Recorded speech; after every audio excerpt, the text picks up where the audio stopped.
Olá, alunos! Vamos para a nossa 142ª aula.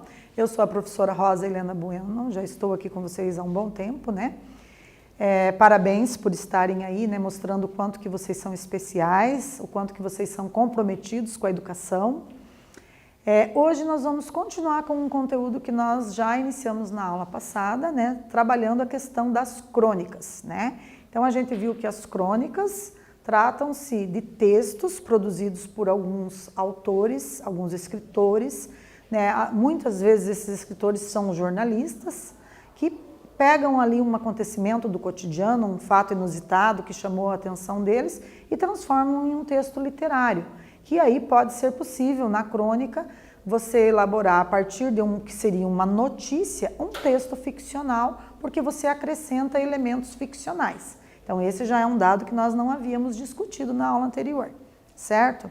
Então, característica da crônica principal consiste em abordar um fato, uma situação que aconteceu no dia a dia, de forma que a forma como é escrita, né, o olhar do narrador ali para esses acontecimentos, trazem às vezes elementos também fictícios, né?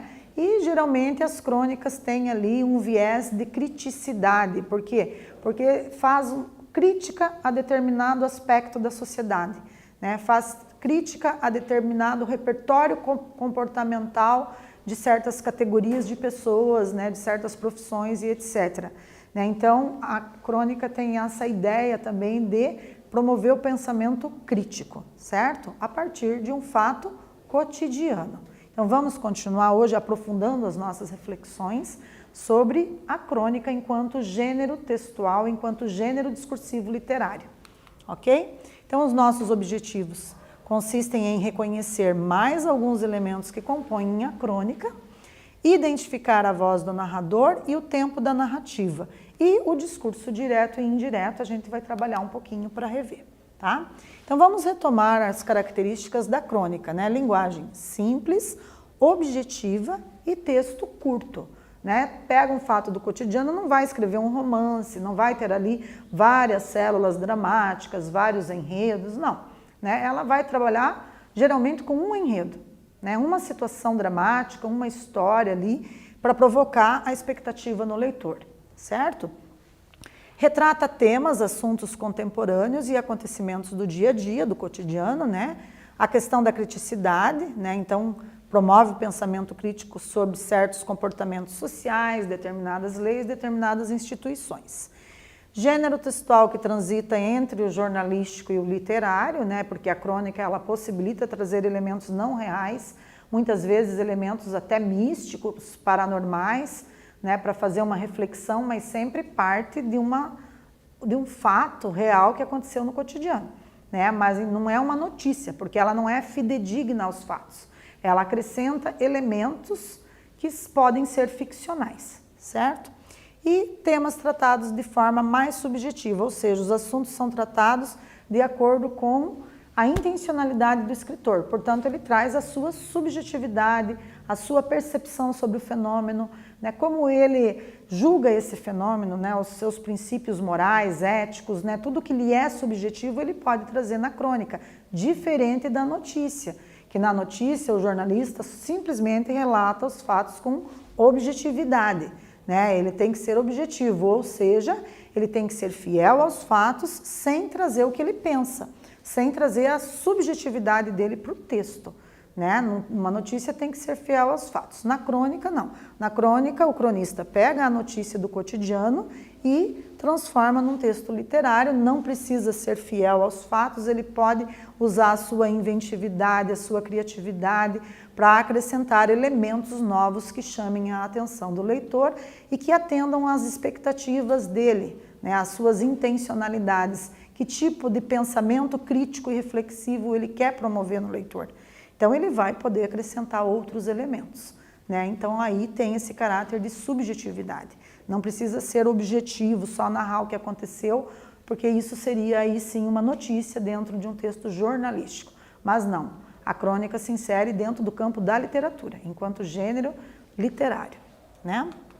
Então, retomando agora, né, a gente estava analisando a crônica do Luiz Fernando Veríssimo, nós vamos retomar ela para aprender elementos novos agora, né, agora analisando assim mais pormenorizadamente as características da literatura que se circunscreve, né, nessa crônica, né, que parece ser assim uma notícia do cotidiano, mas ela vai além porque traz elementos da literatura, essa possibilidade de a gente ter ali as características da ficção, ok? Então, retomando, galera, vamos ler? Eu tenho um sono muito leve e numa noite dessas notei que havia alguém andando sorrateiramente no quintal de casa. Levantei em silêncio e fiquei acompanhando os leves ruídos que vinham lá de fora, até ver uma silhueta passando pela janela do banheiro. Como minha casa era muito segura, com grades nas janelas e trancas internas nas portas, não fiquei muito preocupado. Mas era claro que eu não ia deixar um ladrão ali espiando tranquilamente, né? Então observem que a gente tem aqui um narrador onisciente. Por que esse narrador é onisciente? Porque ele permite que a gente tenha acesso aos pensamentos do personagem, né? Então a gente sabe que ele estava ali tranquilo, ele não ficou muito preocupado, mesmo que ele percebeu que havia alguém andando sorrateiramente no quintal da sua casa. Por quê? Porque ele se sentiu seguro por conta de que a casa dele tinha grades nas janelas, trancas internas nas portas. Então ele diz isso para o leitor, eu não fiquei muito preocupado, né? Ele vai permitindo que o leitor tenha acesso aos pensamentos, as sensações e as impressões sensoriais dele no momento em que ele percebe que tem alguém no quintal da casa invadido, certo? Então esse é o tipo de narrador que nós chamamos de onisciente, né? Liguei baixinho para a polícia, né? Até o som da fala ele diminuiu com medo, provavelmente, que estava sentindo, né, do ladrão. Informei a situação e o meu endereço. Perguntaram-me se o ladrão estava armado ou se já estava no interior da casa. Esclareci que não e disseram-me que não havia nenhuma viatura por perto para ajudar, mas que iriam mandar alguém assim que fosse possível. Um minuto depois, liguei de novo e disse com a voz calma: Oi, eu liguei há pouco porque tinha alguém no meu quintal. Não precisa mais ter pressa. Eu já matei o ladrão com um tiro de escopeta calibre 12, que tenho guardado em casa para essas situações.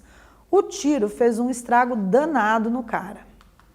Passados menos de 3 minutos, estavam na minha rua 5 carros da polícia, um helicóptero, uma unidade do resgate, uma equipe de TV e a turma dos direitos humanos, que não perderiam isso por nada neste mundo.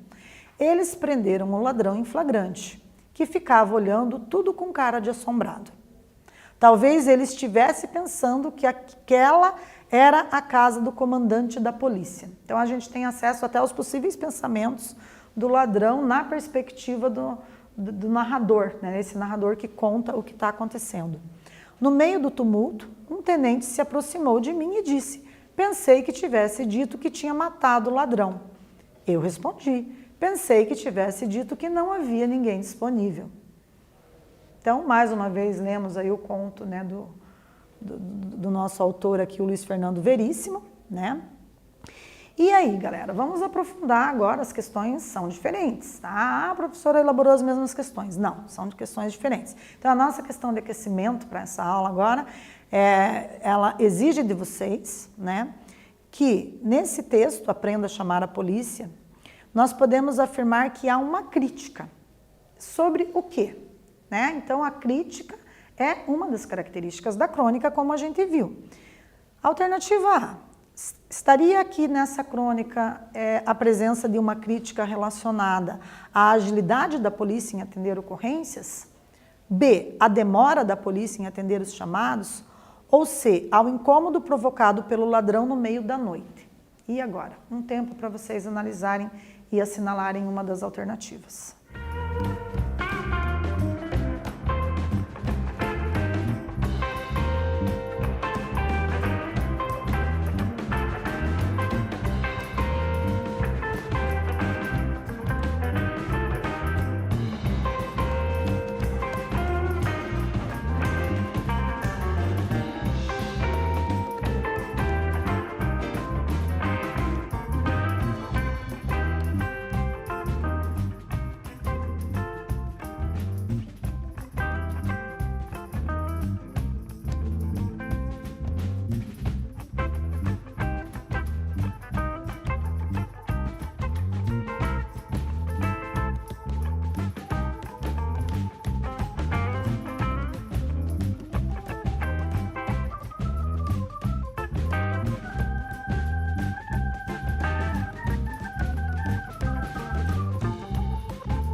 Retornando então, pessoal, vamos verificar.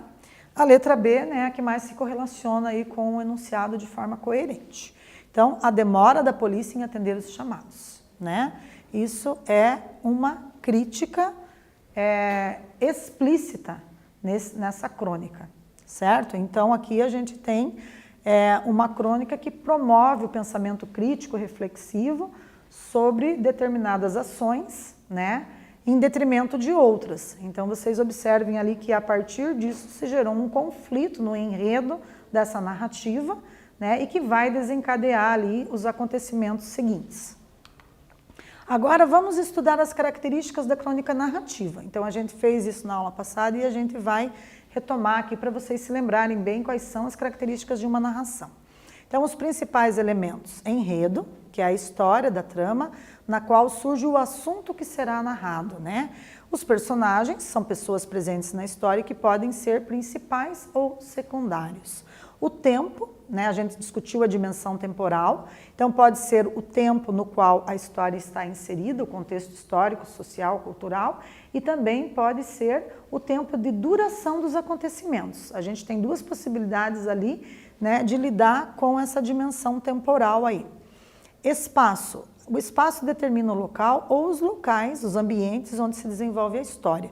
E o foco narrativo, a gente tem o tipo de narrador que pode ser um personagem da trama, né, um personagem que participa dos acontecimentos, um protagonista, pode ser um observador externo que narra o que aconteceu com outro, né, e aí a voz do narrador em terceira pessoa, né, porque ele conta o que aconteceu com ele ou ela, vocês se lembram? Primeira pessoa do singular, eu, segunda pessoa do singular, tu, e terceira pessoa do singular, ele ou ela.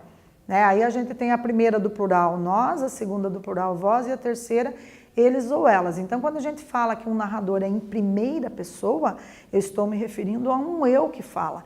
Esse eu participa dos acontecimentos. E pela flexão verbal eu consigo identificar que esse narrador é em primeira pessoa, né? Então, por exemplo, a gente teve aqui nessa crônica, né, momentos em que ele fala, pensei, chamei, quem chamei e quem pensei. Só pode ser eu, primeira pessoa do singular, por isso que eu já sei que ele participou dos acontecimentos, né? Agora, se ele dissesse ali, pensou em chamar a polícia, chamou a polícia, opa, aí nós temos um ele ou um ela, né? Ele pensou em chamar, ela chamou, ele chamou. Aí seria um narrador em terceira pessoa, certo? Então, primeira pessoa pode ser eu ou nós, né? O nós, ele indica que eu estou participando, mais ele, ela, mais alguém. Eu e mais alguém somos nós. Então, isso também é narrador em primeira pessoa. E também pode ser ele no singular, como pode ser eles no plural ou elas. Né? Se eu disser, chamaram a polícia no momento em que perceberam que havia alguém na casa. Então, chamaram. Quem chamaram? Pode ser eles ou elas. E aí eu tenho um narrador em terceira pessoa, tá? Só para a gente retomar essa questão da voz do narrador. E também pode ser onisciente, né? Como a gente já observou, quando ele permite que o leitor tenha acesso aos pensamentos dos personagens, às sensações, ao que eles sentem, né? Então, vamos fazer a nossa primeira atividade aqui, pessoal, para aquecer. Vamos lá? Lendo aqui comigo. Eu tenho o sono muito leve e numa noite dessas notei que havia alguém andando sorrateiramente no meu quintal. Levantei em silêncio e fiquei acompanhando os leves ruídos que vinham lá de fora, até ver uma silhueta passando pela janela do banheiro. Com relação agora, pessoal, à voz do narrador, como é que está a memória de vocês? Nós podemos considerar que nesse fragmento aqui, a alternativa A indica apenas observador da ação, seria em terceira pessoa. B, seria esse participante da história e, portanto, em primeira pessoa. C, que declara o pensamento dos demais personagens e prevê ações futuras, onisciente. E D, que não há voz do narrador. Então, observem bem atentamente aí as alternativas, né? Será que ele faz previsão de ações futuras, embora tenha um narrador onisciente? Será que eu já dei spoiler para vocês? Então, tá fácil essa. Vamos ver como é que tá a memória de vocês aí.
Retornando então, galera, observem lá. Então, a gente tem um narrador participante da história, isso é óbvio, né? Portanto, em primeira pessoa. Muito bem. Para a atividade 2, vamos ler lá. Numa noite dessas, notei. Liguei baixinho para a polícia. 1 minuto depois, liguei de novo. Oi, eu liguei há pouco, não precisa mais ter pressa. Passados menos de 3 minutos, esses são os elementos que apontam o tempo da narrativa. Analisando-os, quanto tempo aproximadamente leva o desenvolvimento dos fatos nessa crônica? Justifique sua resposta. Agora a gente tem uma questão para vocês treinarem a escrita. Boa sorte. Vamos lá, mãos à obra.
Retornando então, pessoal, temos uma proposta de resposta, né? Então, uma sugestão. O leitor tem a impressão de que os fatos levam aproximadamente 1 hora ou até menos, né?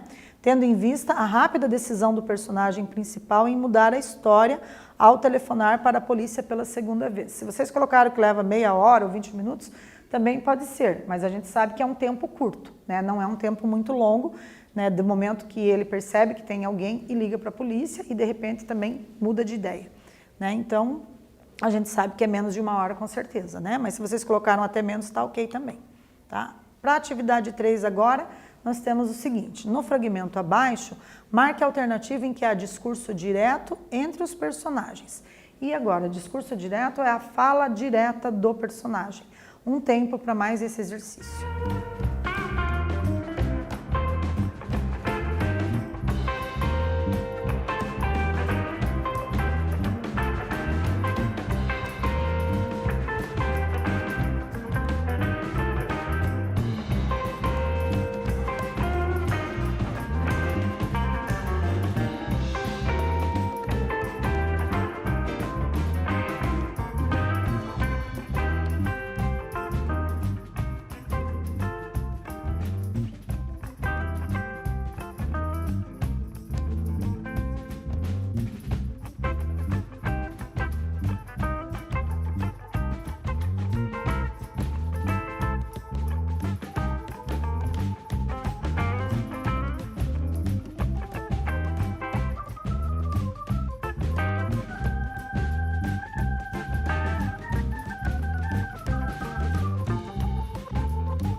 Retornando então, galera, olha lá, acertou quem assinalou a letra C. Né? Nós temos a presença do travessão, que é uma pontuação que ajuda a indicar a fala direta, o discurso direto dos personagens, né?